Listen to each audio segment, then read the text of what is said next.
Hi, my name is Anna Muyiz, and welcome to my Photoshop video editing course.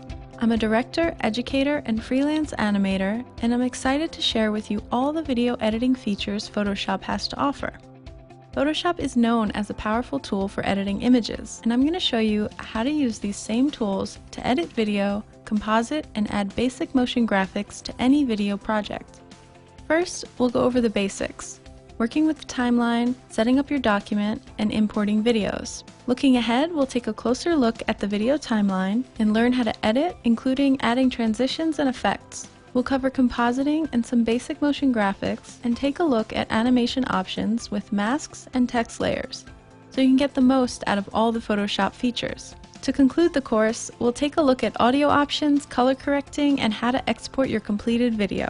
This course will take your knowledge of Photoshop to the next level. It'll teach you to edit videos simply and easily without the need for any additional software. By the end of this course, you'll be comfortable with the Photoshop video editing workflow. You'll have acquired all the skills you need to create your own unique video projects. Before beginning this course, you should be familiar with the interface and basic functionality of Photoshop Creative Cloud. I hope you'll join me in my Photoshop video editing course at Pluralsight.